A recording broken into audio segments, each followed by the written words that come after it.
Hello and welcome to the Actual Tech Media Expert Series. My name is Scott Becker. I'm from Actual Tech Media, and I'm excited to be your moderator for this special event on Hackers Toolbox, scary tools that attackers use to find your vulnerabilities.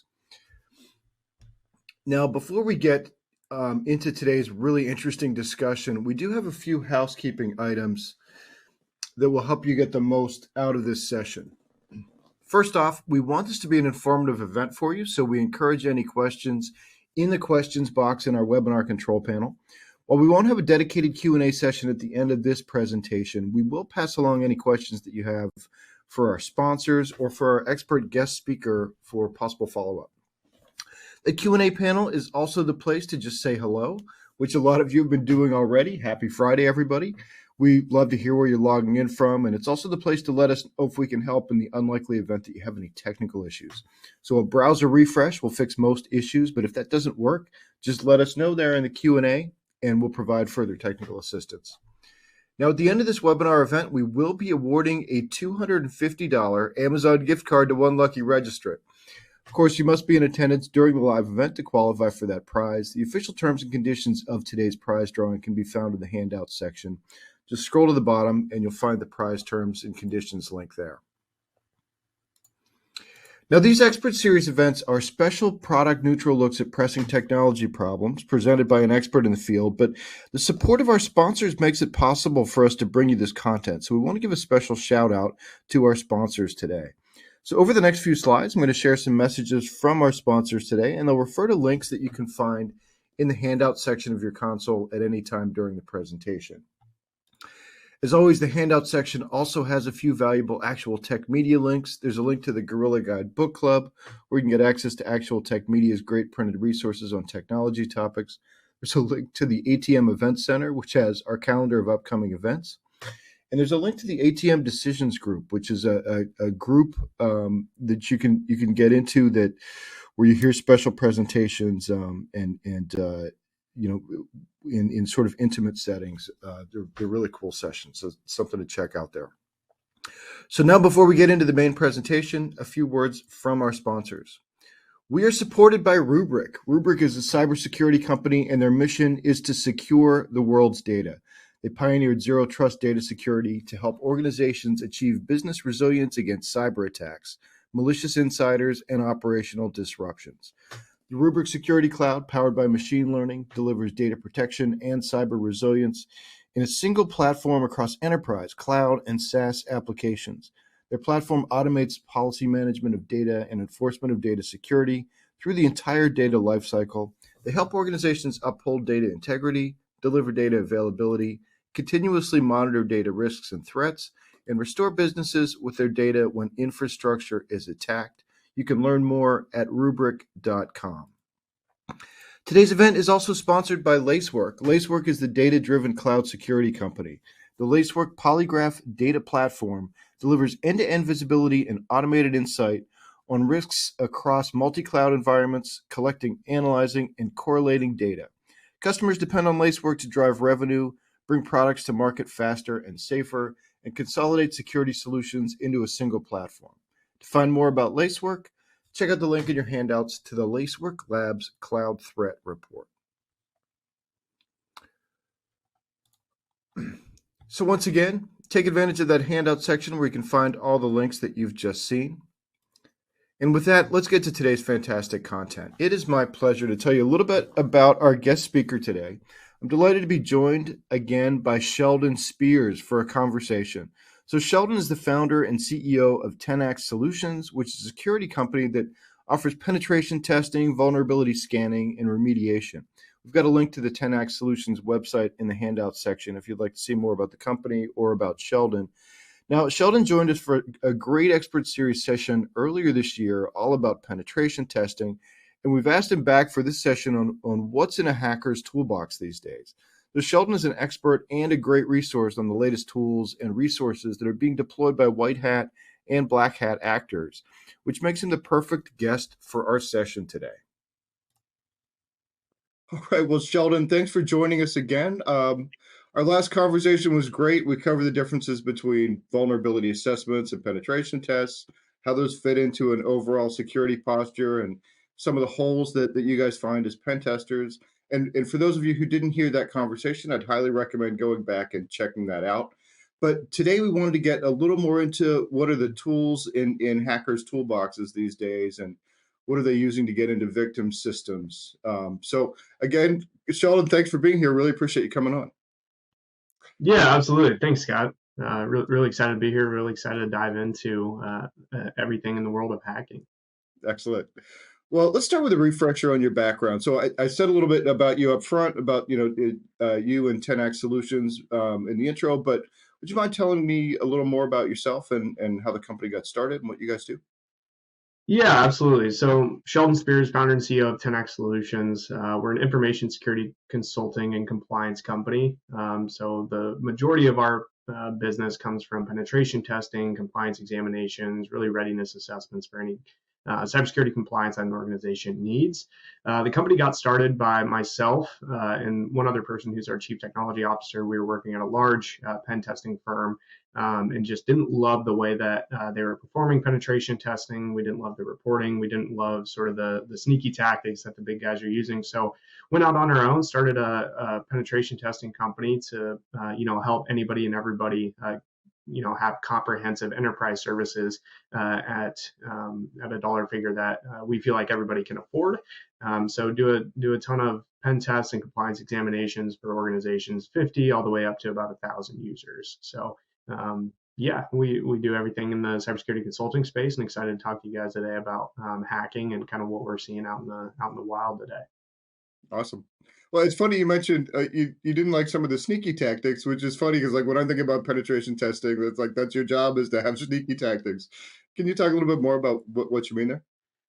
Yeah, so I guess on the bigger side of the business, right? There's the sneaky tactics are more financial based, right? Kind of I guess fluffing up how many hours it actually takes to try to hack into somebody's company.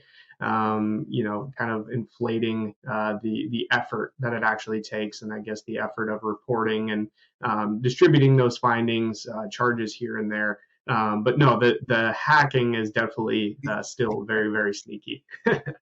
So it's more the business practices that you wanted to be Exactly. more upfront about. Yep. Awesome. Okay, great. And how long have you been doing it with 10x? Yeah, we've been in business just over 3.5 years now. Super. All right, great. That's long enough to have seen a lot, plus with your previous background. So always love to talk to you about that stuff. But so the theme here today is sort of scary tools in the hacker's toolbox that attackers use to find vulnerabilities. And so the first thing I wanted to ask you about just is, just from the news, from Black Hat or other shows or news in general, are there new attacks or new attack tools that have emerged over the last few months that sort of have your hair on fire?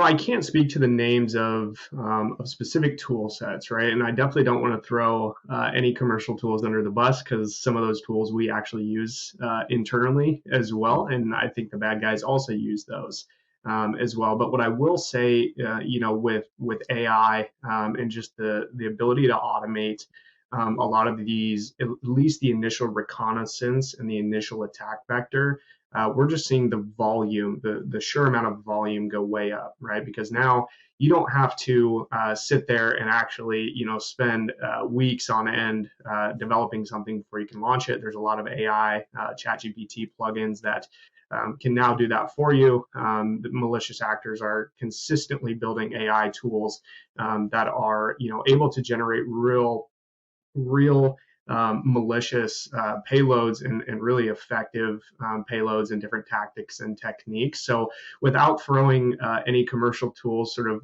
under the bus for being used by hackers, I will say that the I guess everything over the last, 6 months to a year, what we're seeing is just the sheer amount of volume that the malicious actors are able to pump out using Yeah. automation and using AI and not having to have a manual person sit there and carry out that first maybe 50%. There still has to be that manual person to kind of carry out the attack, go priv-esque, and gain that domain admin, have that I guess, human element to it. But that first 50% of the attack is just it's very, very fast now. Wow. Yeah, and I'm glad you got into that because that was something that I was hoping to talk about is, artificial intelligence and what you're seeing there. And so on that angle, you're talking about what attackers are doing with it. You talked about that volume. I mean, do you have any kind of estimate of how much that's increased? I would guess at least 100%. We're not tracking any of those metrics, so don't hold me to it. Sure. But I can just tell you, when I started this company 3.5 years ago, I did not get nearly the amount of calls that I get for ransomware attack, incident response, needing a pen test after a complete network and infrastructure refresh because they did get hacked, to where now I'm getting 3 to 5 calls like that per week. So it's just that volume, I think, of the malicious actors being able to automate and just purely, casting a much, much wider net. But yeah, I mean, at a minimum, it's at least doubled, if Wow. not tripled, quadrupled from when I first, really got into this business and started working with clients. Geez, that's scary. Now, what's interesting to me about that too is that, I mean, attacking like that has always been an automation game. Um, you know, what has been the qualitative difference in some of these, especially generative AI, in making it more powerful on that side? Yeah, it's again the volume. Automation is better, more powerful resources. Technologies consistently evolving, so being able to spin up things faster. But the other thing is just the quality of the exploits. They're able to test those exploits a lot faster, utilizing AI, and they're able to create new exploits a lot faster utilizing AI. To where previously, again, it might take you a week, to where now it might take you an hour, right, to type some stuff in, Yeah. get something going. So that it's just that trial and error process of actually, evading an MDR EDR tool or evading an XDR tool, right? It's purely volume and being able to replicate that faster. If you think of like a manufacturing line, right? Manufacturing is all about how fast can we pump out the next protein bar or the next car, right? That's what these malicious actors are doing. It's just that manufacturing that essentially that factory line is getting faster because of AI. Are you also seeing that like the quality of the English in phishing attacks is improving as well because of these tools? Yeah, yep. It is becoming scary how good these emails are, because if it's somebody from another country doesn't know how to speak English, or even if it was me, right, creating a phishing email in Mandarin, Right. right, I can easily go do that now with the tools that are out there, and it make a lot of sense.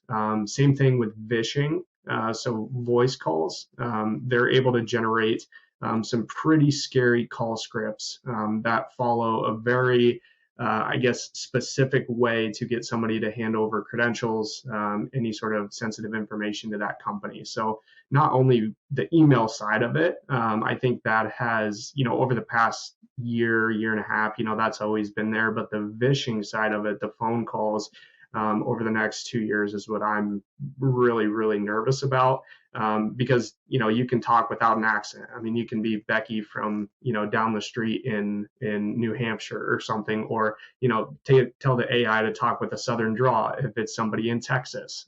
Is a really scary thing as well. Huh. Yeah, are those attacks out there? I mean, it's not just, it's not just the script, but then it's the voice being generated as well. Is that being done right now?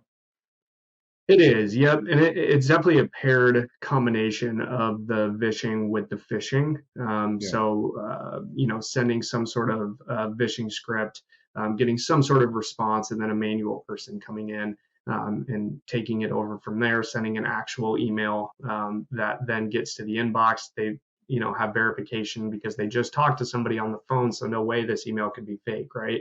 And now that Yeah. email goes in, they have trust from the AI that generated. So now they can really carry out that phishing link and just start chatting with them instead of having to continue on the phone because they've already talked to somebody on the phone and now they have that trust and verification. Gotcha. And I assume you guys are experimenting with this stuff in your penetration tests at this point? Yeah, absolutely. Absolutely. Yeah. Have you found that it's making a difference? Yeah, it definitely is. We're consistently building out new custom exploits and custom scripts, and zero days are a big thing, right? I don't know that zero days have necessarily increased all that much. It's there's always a lot of zero days, is how I like to view it, right? I live my life as a security professional of there's thousands of new zero days every single day, so. But we're definitely utilizing AI and utilizing automation to attempt to, keep up with the bad guys. Right. Yeah, and I want to come back to that AI sort of on the defensive side as well. But you brought up zero days, and I was just curious, as a pen tester, how do you deal with sort of simulating zero-day style attacks, since by definition they're unknown. How do you is it possible to help a customer protect against that kind of stuff? What are Yeah, your it definitely thoughts? is. Yeah, it definitely is. It's doing as much research as you can from all different channels on the web, right? Some good channels, some maybe not so good channels, and looking at everything that you can have. I mean, turning consultants, cybersecurity consultants, into researchers for a period of time to learn as much as you can about that zero day, about how it's being exploited, if it's being exploited, if there are proof of concepts, if not, trying to find that proof of concept, and then finding any different sort of mitigation process, any different methods of remediating that risk.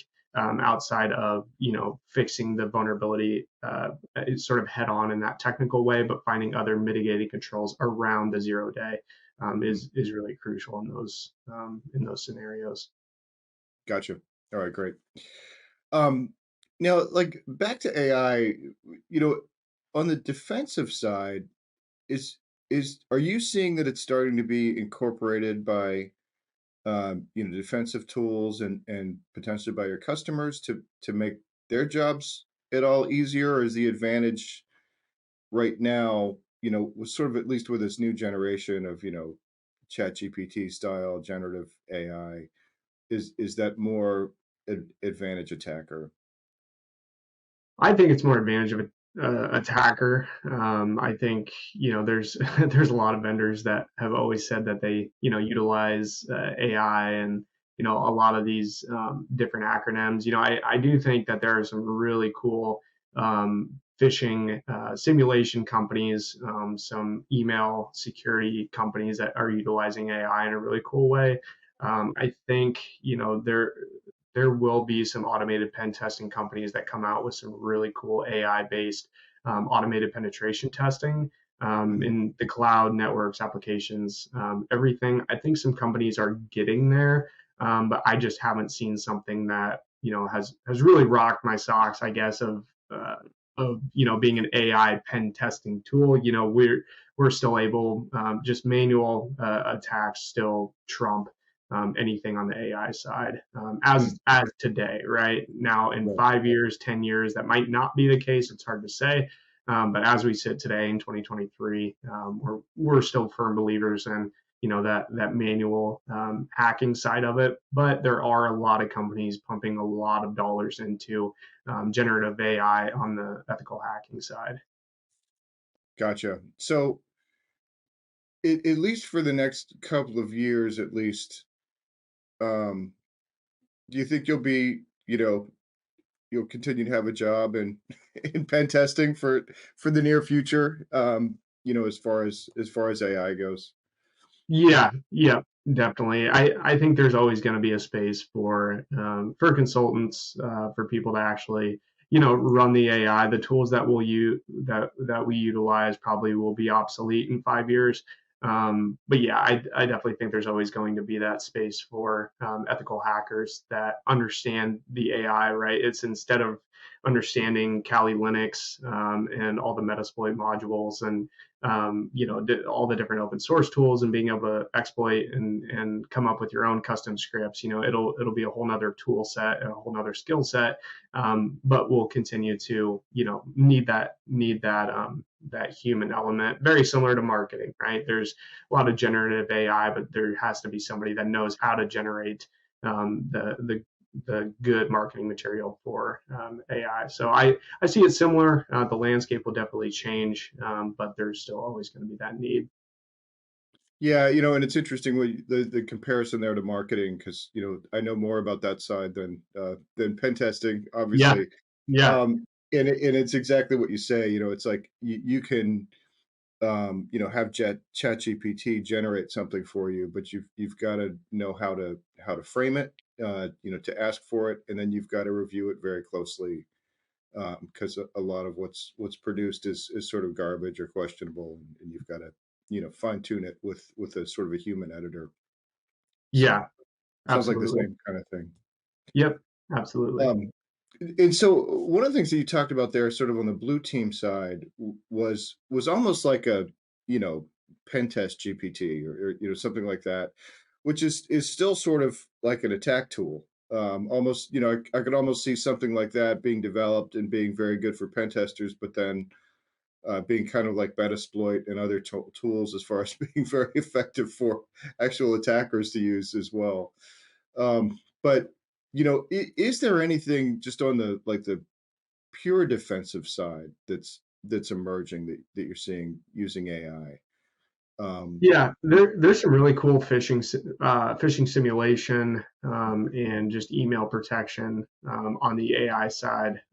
Being able to view emails, read emails, look for bad links, look for bad spelling, check the headers, check the DMARC records, and everything there, and send them to different inboxes, and really interact with that email before a human has to is where there's a really, really big value add I see in the near term. Now, as we continue to go farther, I think the automated pen testing tools and like the really technical stuff will start incorporating more AI. Just not quite there yet. The automated pen testing tools are just automated pen testing tools today. The ones that we're seeing, but the email protection side, I think, is a really cool use case for it. Interesting. Well, look forward to seeing some stuff there. Um, well, we touched on this a little bit last time, but I want to ask again, what are some of the core tools that you guys use as pen testers that the bad guys are using as well? Yeah, so we're utilizing a lot of commercial tools. So if you think of a Burp Suite, if you think of a Metasploit, if you think of a Cobalt Strike, Core Impact, some of those tools. There's some open source tooling that we utilize as well, like an OpenVOS. We use Nessus. But a lot of the stuff that we do is custom built in house as well, and finding and sort of building on exploits that we're seeing out in the wild that our customers are seeing. So building off of those, but yeah, I mean the big ones. Just think of anything inside of Kali Linux or your flavor of Linux that you're utilizing for pen testing. Metasploit Pro, Kali Linux, yeah, a bunch of different phishing tools. OpenVOS now says Cobalt Strike, Core Impact. Sniper One is a different tool that we're utilizing. Our consultants are always trying out and looking at different tools. Yeah, yeah. I'm sure that's one of their favorite parts of the job is exploring different tools and seeing what the capabilities are. Yeah, not Um, as good writing the checks for them though, right?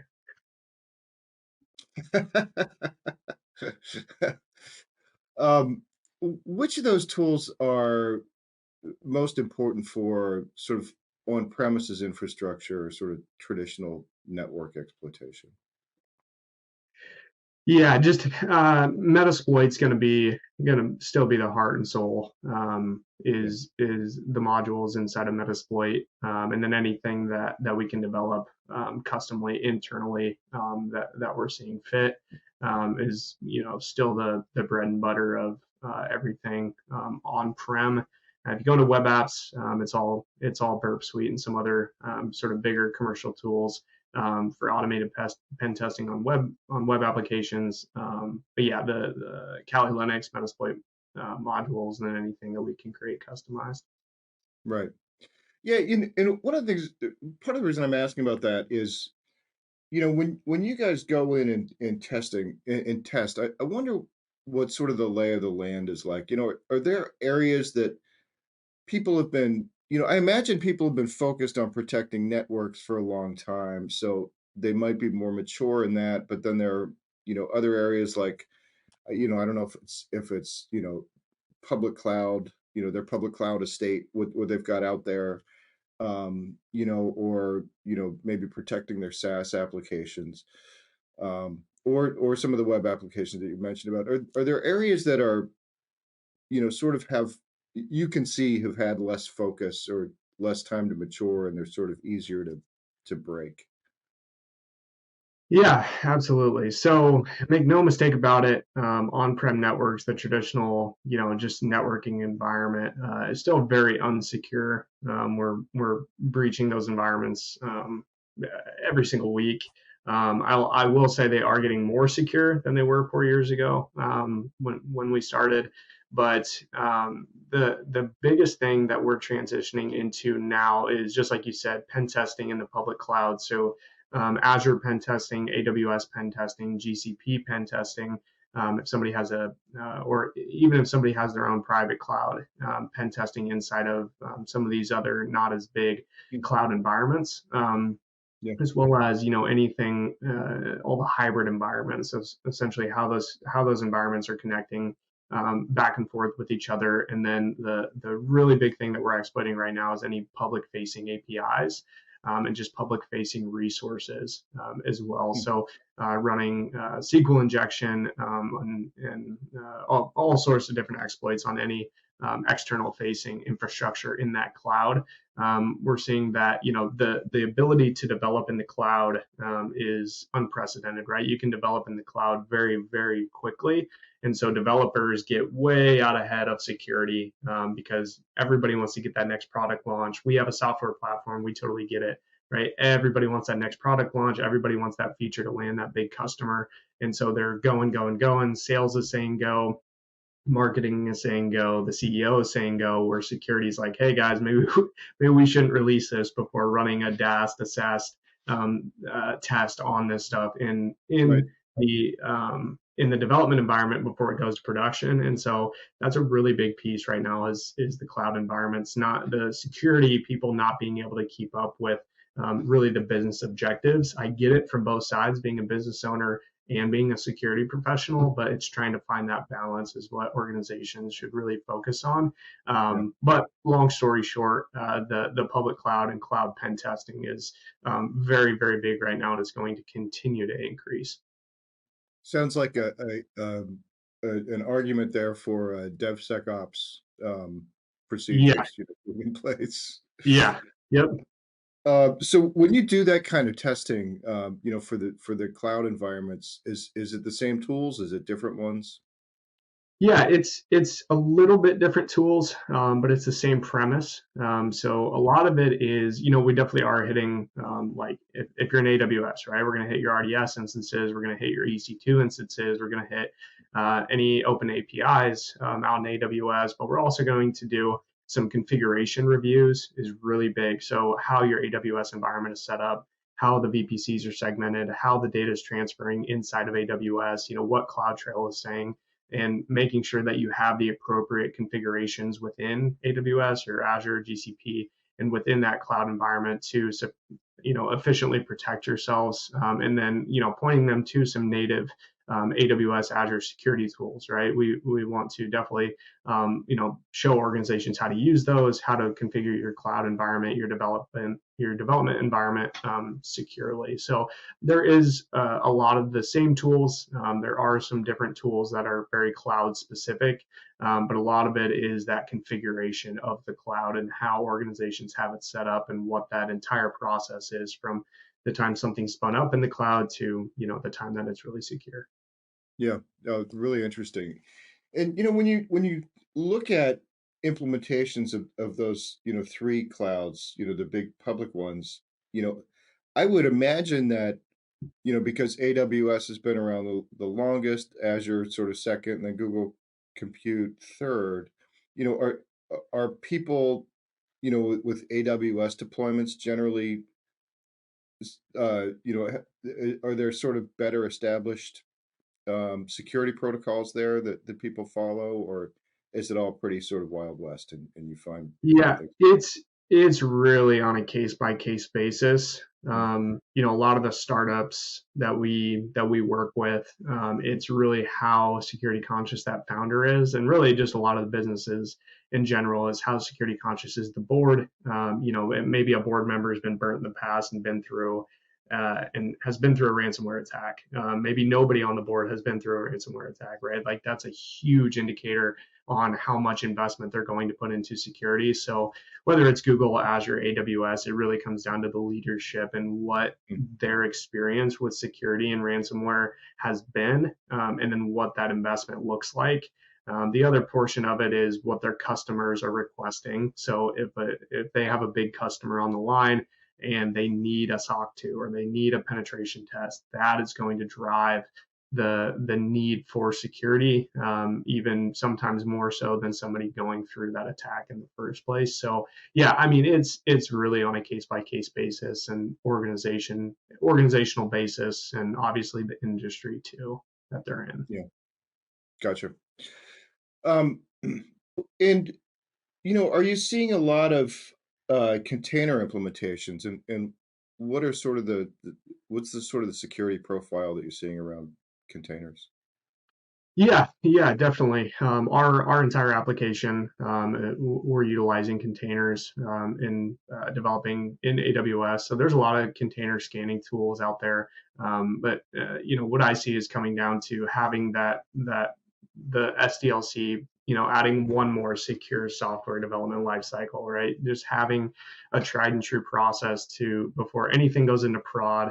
Make sure you're scanning it. Make sure you're testing it, implement an SCA software composition analysis tool to scan any sort of open source components coming into that environment, and just creating a fundamental procedural based security program within that cloud is really the nuts and bolts of everything, whether it's containers or a monolith application, whatever it is. Having just that procedural, kind of back to the basic security program of new code comes in before it goes to production, scan it, test it, make sure there's no vulnerabilities, make sure you're scanning your open source components, and then releasing. Gotcha, gotcha. And I've always wondered with hybrid deployments as well, where there's that mix of public cloud and on-premises infrastructure and maybe a private cloud. Do you guys kind of like lick your chops when you see hybrid because there's so many interfaces, and connections and potential places for security to be overlooked, or do those um, tend to be pretty well protected? What do you see in hybrid? Yeah, again, it's really a case by case basis. We've had hybrid environments that are very very secure. We've had hybrid environments that are not secure at all. So it's really how that organization has that connection set up, um, what they've trained their employees to do, how they're logging in, what exactly they have on prem versus in the cloud, and that entire connection basis. But sometimes once we're on scoping calls and we hear a little bit about how the hybrid environment set up, we kind of lick our chops. But other times, it's just that it can be a secure environment. Gotcha, gotcha. Um, one other thing I wanted to ask you about, in the last few years, obviously there's been a lot more remote work. Um, happening, and some of that is switching back, but obviously there's way more remote workers now than there were, I assume, when you started the company. uh, how has that changed the security profile, and how do you guys go about um, checking that remote work setups are secure? Yeah, so it's all about zero trust, implementing a zero trust, trust and verify, right? We want to make sure any device coming into that environment is being consistently checked for anything malicious, but also just coming down to having the right tools on that device, having what is that baseline configuration of that device that's on sitting at home, right? What's the baseline configuration? I would say that's a really one of the biggest kind of most important factors is having that baseline configuration inside of an organization for companies that are sending devices to work from home, making sure that the EDR, MDR, XDR, whatever you're using, the antivirus, the RMM capabilities, the logging, the bit lockers, making sure that everything has a baseline configuration before you're sending it home with that employee to ensure that it is a secure device heading home to that person. Gotcha. um, and then obviously one of the big things driving security spending these days is ransomware. When you guys are doing a test, are you looking for specific ransomware pathways, or is it really just, since ransomware tends to be so versatile, and it's kind of like water, finding the lowest path?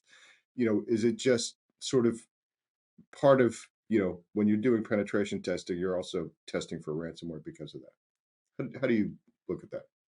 Yeah, so when we're performing our penetration tests, I guess you could say we're looking for ransomware avenues, right? Because any high security vulnerability or sometimes medium security vulnerability, I guess any exploitable security vulnerability is an avenue for ransomware. So finding the cracks, finding those little teeny tiny leaks that could potentially be exploited, even if we're not able to exploit it in our 40, 60, 80-hour engagement, a malicious acting group that has 6 months to try to exploit that vulnerability might be able to find a little bit deeper of a crack inside of that vulnerability. So by nature, what we do is looking for avenues for ransomware, because there has to be that initial access somehow to get it on that internal network or inside of that cloud environment to really start to spread. So yeah, just by nature, what we're doing is looking for any way that ransomware could get into that environment.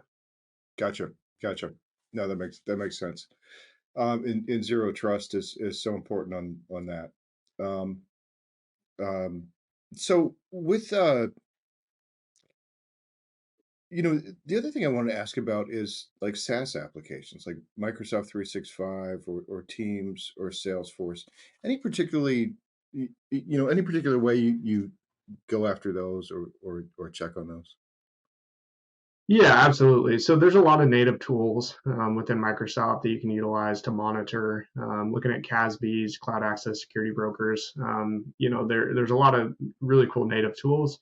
But what you can do, what we do every day from a configuration standpoint, again, it's a lot of configuration missteps is what we see as one of the biggest, if not the biggest, vulnerability to an organization is just not configuring things properly and securely. So running a CIS benchmark, Center of Internet Security benchmark against Microsoft 365, against AWS, against Azure, against GCP.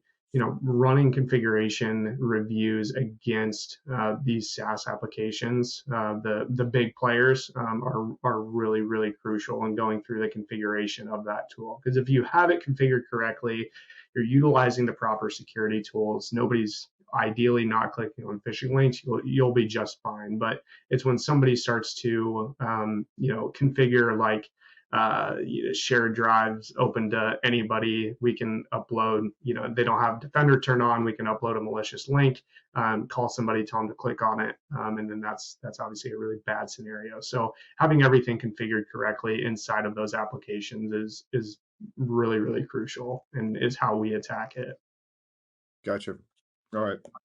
Well, we've gone through a lot of tools and attack vectors here. Anything I've left out? Anything that we should be talking about that we haven't covered? No, I don't think so. I just always go back to configurations.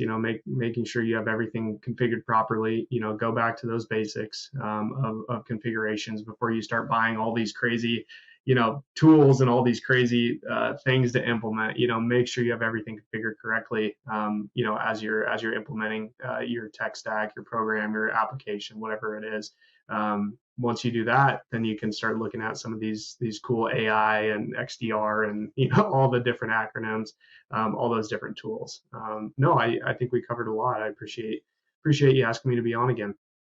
Yeah, I appreciate you taking the time. And I've got to ask, you've been at this now almost 4 years at 10x and time before that as well. For a pen tester, is it getting harder or easier to break in?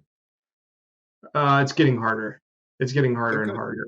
Yeah. Yep. It is. There's a lot of people, a lot of companies that are being much more security conscious now.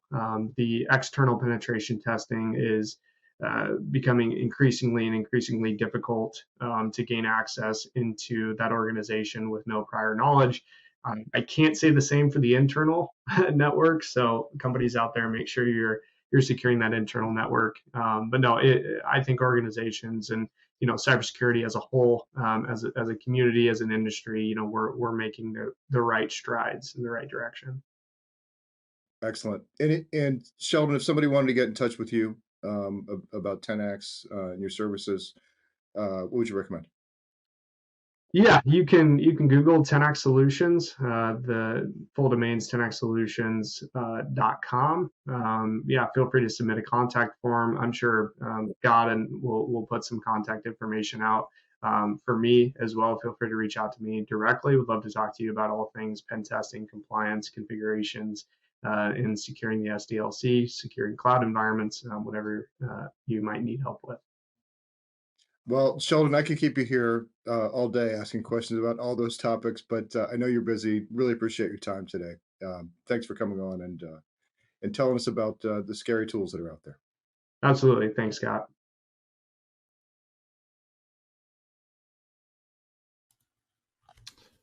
All right, and before we wrap up, we have one more piece of business. It's the Amazon gift card prize drawing. And the winner of the $250 Amazon gift card today is Terry Tao from Colorado. So congratulations to Terry Tao. We'll be in touch to get you your card. And with that, on behalf of the Actual Tech Media team, I want to thank our sponsors, Rubrik and Lacework, for making this event possible. Once again, thanks to Sheldon for coming on and sharing all his insights.